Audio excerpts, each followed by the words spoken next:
नमस्कार साथियों, जय हिंद। अभी हम गांधी मैदान के पास हैं और जितने भी अभ्यर्थी हैं, शिक्षक अभ्यर्थी चौथे चरण की बहाली को लेकर आज बड़ी संख्या में संगीत, नृत्य, मैथिली, उर्दू, कंप्यूटर, कॉमर्स, कई ऐसे साहित्यिक विषय हैं, भाषा के सब्जेक्ट, जहां पर बहाली में उनकी सीटों की संख्या 9 के बराबर है। आप देख सकते हैं कि बड़ी संख्या में हमारी भाई, हमारी बहनें, सभी लोग आए हैं और स्पष्ट तौर पर सरकार के द्वारा जो कहा जा रहा है, जो दिया जा रहा है कि आवेदन जो दिए गए हैं बीपीएससी को अध्याचना, उसमें त्रुटि आ गई है। यानी कहने का मतलब स्पष्ट है कि रोस्टर में गड़बड़ी के नाम पर अध्याचना को बीपीएससी ने शिक्षा विभाग को वापस भेज दिया है।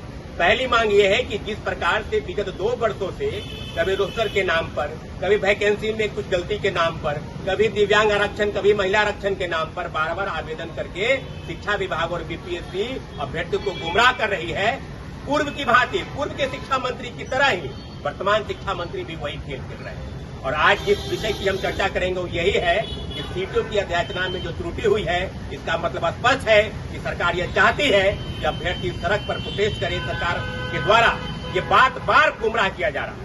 और दूसरा सबसे बड़ी मांग है कि एकल परीक्षा पद्धति यानी सिंगल फेज कैंडिडेट की जो मांग है वो इसलिए है कि 1 से लेकर 3 तक तीनों फेज की बहाली में सरकार द्वारा ये बार बार परीक्षा ली गई और सिर्फ सिंगल फेज की परीक्षा ली गई। तो कौन सी ऐसी बात है भाई कि आप परीक्षा पद्धति में बदलाव चाहते हैं, यानी प्रीलिम्स और मेंस लेना चाहते हैं? तो पेपर लीक और धांधली सेटिंग रोकने का ये जो तर्क है, ये तर्क बेतुका है, इसका कहीं कोई सवाल नहीं है, कहीं कोई औचित्य नहीं है। और तीसरा और महत्वपूर्ण सवाल है कि कई विषय हैं, जैसे पीआरटी में 1 to 5 में सीटों की संख्या बहुत कम है, लगभग 3800 के आसपास है। वही 9, 10 में भी सीटों की संख्या कम है। तो ये 2 विषय हैं, इसको भी सीटों की संख्या बढ़ाई जाए। 32,000 की जो अध्याचना गई है उसकी संख्या जो पहले की तरह 46,000 उस पर रहे सरकार। और जो भाषा के विषय जिसमें संगीत, नृत्य, ललित कला, मैथिली, उर्दू, फारसी, बांग्ला, कई विषय हैं, उनकी सीटों की संख्या 9 के बराबर है।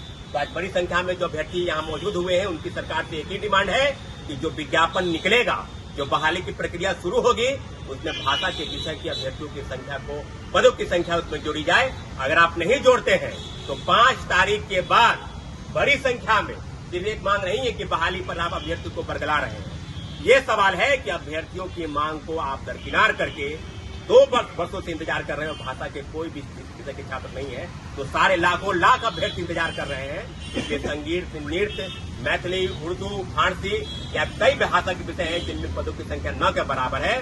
टीआरई 4 के विज्ञापन में उनकी पदों की संख्या जोड़कर और पदों की संख्या जो है जोड़कर ही विज्ञापन निकले। और विज्ञापन 46,000 से कम मंजूर नहीं। एकल पद्धति में परीक्षा हो, डोमिसाइल, महिला आरक्षण, दिव्यांग आरक्षण का पारिश्रमिक पूर्ण करे सरकार और बहुत जल्द बहाली निकाले। इसी मांग के साथ आज हम लोग यहाँ मौजूद हुए। हम निश्चित रूप से अपनी मांग को सरकार के समक्ष लोकतांत्रिक तरीके से जो हमारा अधिकार मिला है शांतिपूर्वक, उसके तहत ले जाएंगे। और 5 तारीख के बाद, 5 अगस्त के बाद हम लोग सड़क पर उतरने के लिए तैयार हैं। मिथिलेश तिवारी जी से हम यही आग्रह करेंगे कि जो बार आप मीडिया में बोलते हैं कि भेज दिए हैं, लोग पहचानते नहीं हैं, तो लोग सब पहचानते हैं आपको। आप शिक्षा मंत्री हैं, गुमराह करना बंद कीजिए, नहीं तो अपना इस्तीफा तैयार रखिए। 5 तारीख के बाद बड़ी संख्या में शिक्षा सड़क पर उतरेंगे।